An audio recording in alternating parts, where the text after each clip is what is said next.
Bapak.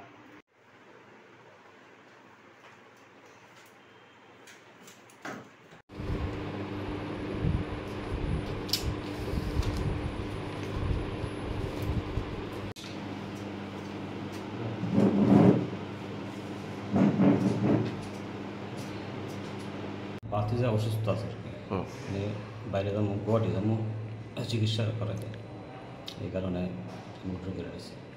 আমি 13 নম্বর আসনে আইনসির থেকে অমরজিৎ দাস। আমি নমিনেশন সাবমিট করছিলাম।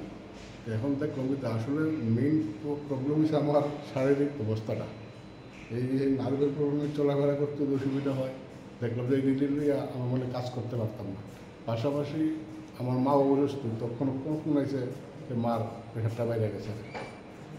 এইসব কারণে আমি বাদ দিচ্ছি। 11 নম্বর আসন থেকে আমি প্রার্থী হয়েছিলাম। আপনার নাম? আমার নাম প্রদীপ কুমার দাস।